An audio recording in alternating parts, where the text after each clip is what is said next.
শাইতানির রাজিম বিসমিল্লাহির রহমানির রহিম। পরম করুণাময় রব্বুল আলামিনের নামে শুরু করছি।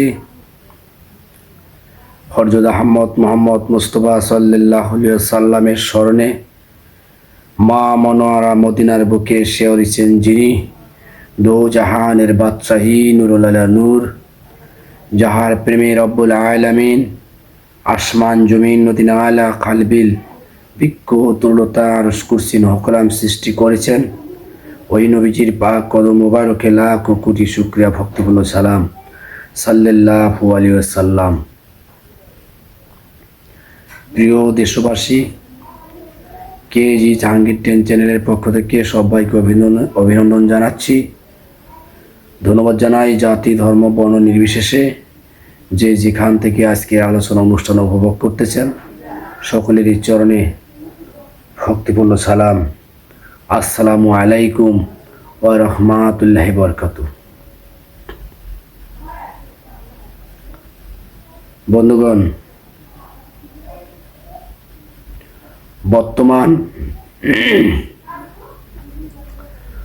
বর্তমান দেশে এই প্রেক্ষাপটে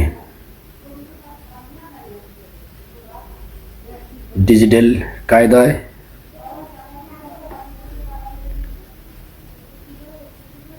ডিজিটাল সময় আধুনিক কায়দায় এই কলির যুগে সত্য বের করা বড় কঠিন।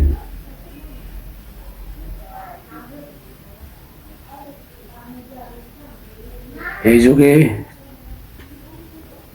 সত্য ধর্ম ইসলাম প্রচার করাও কঠিন। তবে যতই কঠিন হোক না কেন,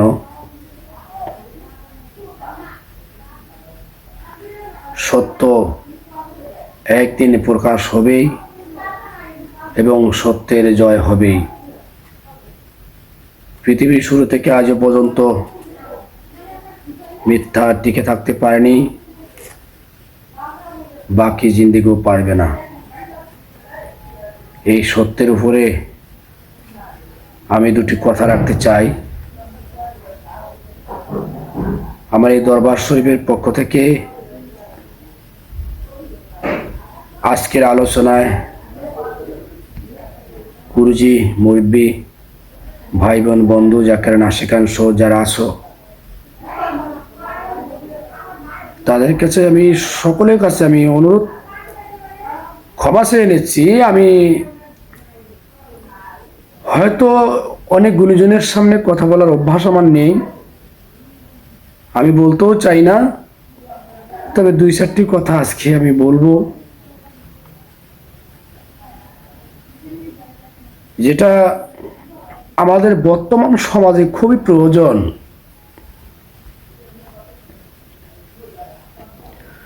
আমরা নামাজ কায়েম করি, টুপি মাথা দিই, জুব্বা গায়ে দিই, অজু করি, রোজা রাখি, যাকাত দেই, এত কিছু করি। কি জন্য করি? আল্লাহ পৃথিবী বানিয়েছেন, অবশ্যই তার কোনো না কোনো প্রয়োজন আছে। আজকে তোমরা যদি জানতা, খাজা জাহাঙ্গীর শাহ দরবার শরীফে গেলে গয়বীভাবে মাথায় একটা আঘাত আসবে আর 10 টাকা বা 20 টাকা করে জরিমানা হবে, তাহলে কিন্তু কেউ আসত না। ক্ষতি হবে জেনে কেউ কোথাও যায় না। শুধু একজনই গিয়েছিলেন, তিনি আপনার এই পৃথিবীর সারা জাহানের রহমাত লিল আলামিন হযরত আহমদ মুহাম্মদ মুস্তাফা সাল্লাল্লাহু আলাইহি ওয়াসাল্লাম। আমার নবী জানতেন উহুদের ময়দানে গেলে কি হবে। আমার হুজুর পাক সাল্লাল্লাহু আলাইহি ওয়াসাল্লাম জানতেন ভবিষ্যৎ বর্তমান কি হবেন, জেনেও উনি অনেক জায়গায় গিয়েছেন। তো আমরা যে যেখানেই যাই না কেন, কিছু না কিছু একটা উদ্দেশ্য আমাদের থাকে। আমরা যারা মাহফিলে যাই, জিকির করতে যাই, কেউ ধর্ম কামায়, কেউ ধর্ম কামাই করতে যায়, কেউ দেখতে যায়, কেউ গান শুনতে যায়, কেউ গান বুঝতে যায়, কেউ কিছু শিখতে যায়, কেউ কিছু কৌশল ধরতে যায়।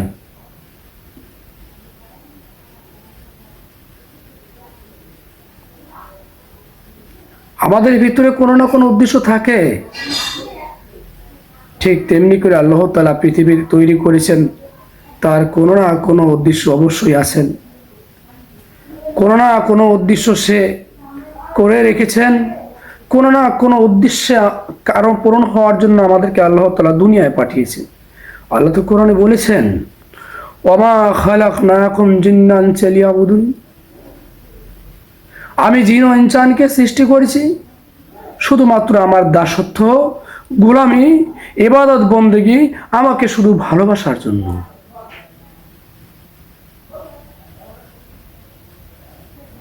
জিনের কথা বাদ দিলাম, ইনসানের কথা বলি।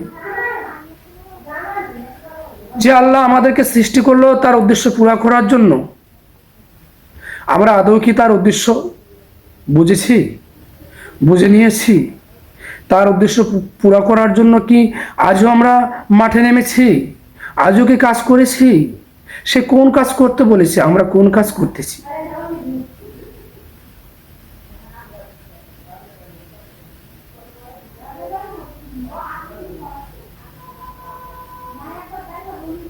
গুণীজনে বলেছেন, যা দেখিও না নিজ নয়নে, বিশ্বাস করিও না গুরুর বচনে। যা দেখা যায় না তা বিশ্বাস করা যায় না। না দেখে ইবাদত করলে সে ভূতের ইবাদত করা হবে। অনেকে মূর্তি, অনেকে অনেক কিছু না দেখে ইবাদত বন্দেগী করেন, অবশ্যই সে ভূতের ইবাদত করেন। ইবাদত শব্দের অর্থ আমি তার দাসত্ব স্বীকার করছি, তার কথা মেনে নিয়েছি, তাকে আমার বলতে সকল কিছু অর্পণ করে দিয়ে আত্মসমর্পণ করে আমি তার দাসত্ব স্বীকার করে নিয়েছি। ইবাদত বন্দেগীর আরেক নাম হলো তার প্রেমে আবদ্ধ হয়ে তার মহব্বতে বন্দী হওয়া।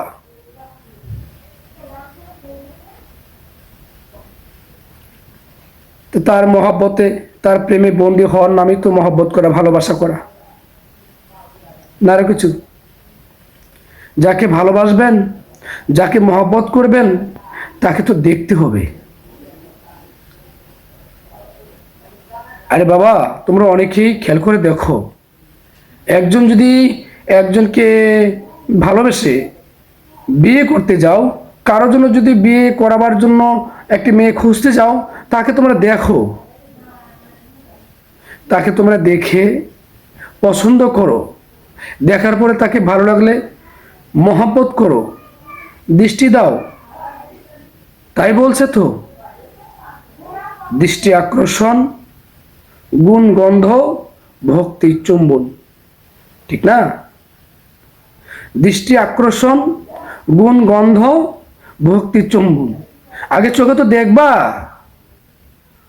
দেখার পরে তার প্রতি তাকে তুমি দৃষ্টি দিয়ে, চোখ দিয়ে দেখবা,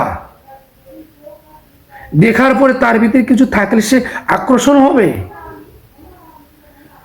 আকর্ষণ বোঝো তো?